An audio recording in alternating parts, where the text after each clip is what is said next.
By the time of the Rosetta Stone, 196 BC, hieroglyphs were no longer in general use. They were used and understood only by the priests in the temples. 500 years later, even this restricted knowledge of how to read and write them had disappeared. The script of ancient Egypt was lost. The Rosetta Stone survived unread through 2,000 years of further foreign occupations. Romans, Byzantines, Persians, Muslim Arabs and Ottoman Turks all had stretches of rule in Egypt. At some point, the stone was moved from the temple at Sais in the Nile Delta, where we think it was first erected, to el-Rashid, or the town of Rosetta, as we now know it, about 40 miles away. Then, in 1798, Napoleon arrived. The French invasion was not only military, but intellectual. With the French army came scholars. Soldiers rebuilding fortifications in Rosetta dug up the stone, and the scholars knew immediately that they had found something of great significance.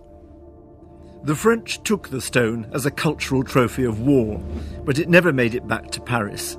Pursued by Nelson, Napoleon was defeated, and in 1801 the terms of the Treaty of Alexandria, signed by the French, British and Egyptian generals, included the handing over of antiquities, and the Rosetta Stone was one of them.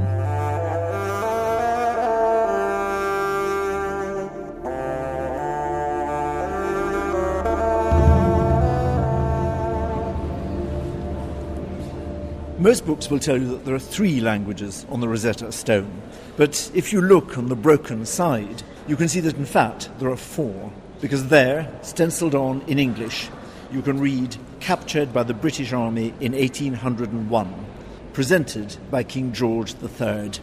Nothing could make it clearer that if the text on the front of the stone is about the first European empire in Africa, Alexander the Great's, the finding of the stone stands at the beginning of another European adventure, the bitter rivalry between Britain and France for dominance in the Middle East and in Africa, which continued from Napoleon until the Second World War.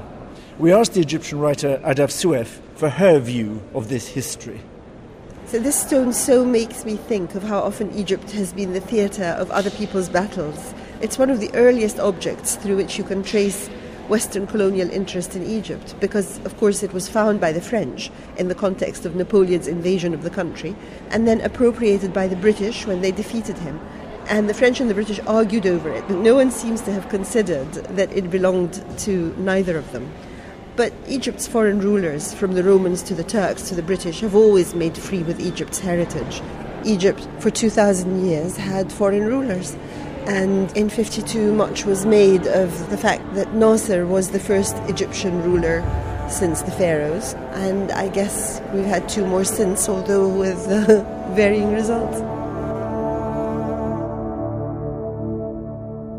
The stone was brought back to the British Museum and immediately put on display, in the public domain, freely available for every scholar in the world to see, and copies and transcriptions were published worldwide. European scholars now set about the task of understanding the mysterious hieroglyphic script. The Greek inscription was the one that every scholar could read, and was therefore seen to be the key. But everybody was stuck.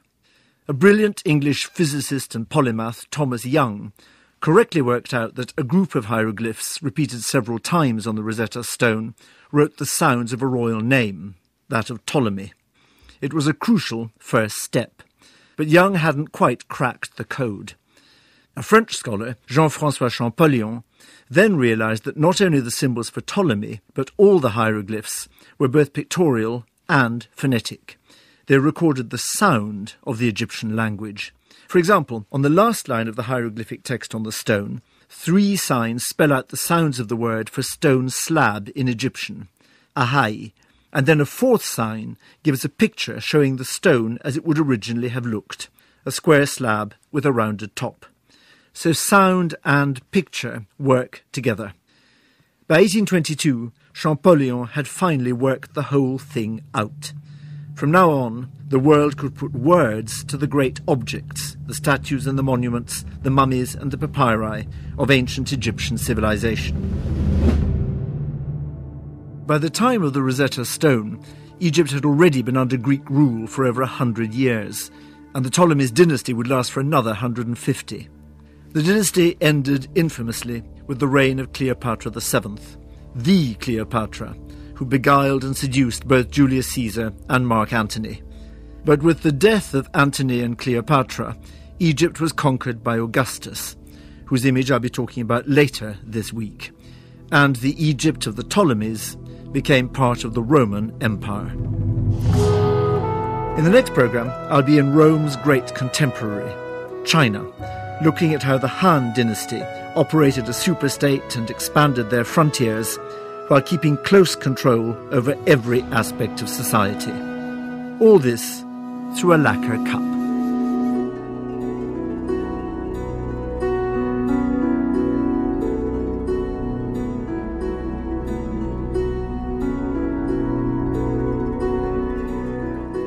You can see the object described in this programme close up on the A History of the World website, as well as hundreds of others from museums across the UK. And if you have an object with a history to tell, why not add it to our growing collection? Find all this at bbc.co.uk/A History of the World.